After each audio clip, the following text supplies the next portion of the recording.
আজকে আমি এটাতে করে বানাবো হচ্ছে মাছের ভাপা, কাতলা মাছ দিয়ে আলু দিয়ে ভাপা বানাবো এটাতে করে। তো ফার্স্টে আমি এখানে মাছটাকে একটু নুন হলুদ দিয়ে ম্যারিনেট করে নেব। হলুদ দিলাম, এটা হয়ে গেছে গরম। তো এখানে আমি দিয়ে দেবো তেল, দেখো কটুকু তেল দিলাম। এটা গরম হচ্ছে, এদিকে মাছটাকে তেল থেকে ধোয়া উঠছে, তার মানে তেলটা গরম হয়ে গেছে। তো আমি মাছ দুটোকে আমি হালকা করে একটু ভেজে নেব। কাঁচা মাছ দিয়েও করা যেত, কিন্তু আমি একটু ভেজে নিচ্ছি। তো মাছ ভাজা কিন্তু হয়ে গেছে, তো এটাতে মাছ ভাজাও হয়। এখন মাছ একটা ভাজা হয়ে গেছে, তো আমি এখানে নামিয়ে নিচ্ছি। আর একটা রয়েছে, এটা দেবো এবার। এটা এবার দিয়ে দিলাম। এখানে আমি একটা মশলা বানাবো, তার জন্য আমি নিয়েছি হচ্ছে এখানটায় আদা আর জিরে বাটা 2 চামচ। মশলা এটা হলো লাল কাঁচা লঙ্কা, টমেটো হাফ, আর হচ্ছে 4-5 কোয়া মতন রসুন। এটা দিয়ে দেবো। নুন দেবো, হলুদ, কাশ্মীরি রেড চিলি পাউডার একটু, তেলটা মাছ ভাজার এই তেলটা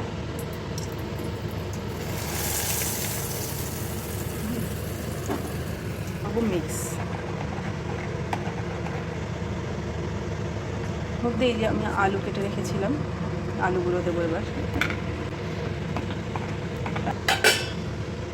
এবার এটাকে ভালো করে মাখবো সুন্দর করে। এটা আমার ম্যারিনেট করা হয়ে গেছে। এবার আমি এটাতে বসিয়ে দেবো। এটা অন দিয়েছি, গরম হোক। দেবো সামান্য একটু তেল, একটু কালো জিরে, না দিলেও পারো তোমরা, একটা টিফিন বক্সেও করতে পারো। এবার আমি করবো কি, এই যে ম্যারিনেট করা মাছ আর আলু এটা দিয়ে দেবো। কোনো নাড়ানাড়ি না, কিচ্ছু না। এই যে ম্যারিনেট করা বাটিটা, এর মধ্যে একটু জল দেবো। জলটা ধুয়েই আমি এর ভেতরে দিয়ে দেবো। ফুটতে লেগেছে, একটু ফুটে যাক, তারপরে আমি কম করে দিয়ে আমি ঢাকা দিয়ে দেবো। তো এটাকে আমি এবার একটু কমিয়ে দেবো, এখানে মোড রয়েছে। আর এবার আমি এখানে ঢাকা দিয়ে দেবো। হতে পারে। আমার তো মাছ রান্না কমপ্লিট। দেখো, এটাতেও মাছ আমি ভাপিয়ে বা মাছের ঝোল করে খেতে পারবো। তো দেখো, এটাতেও অনেক কিছু রান্নাবান্না করা যায়। তো আমার এটা হয়ে গেছে।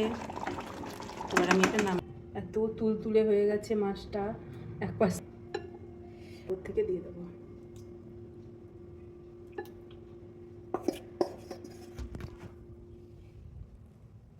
এটা তো সুন্দর মাছের ঝোল হয়। চলো।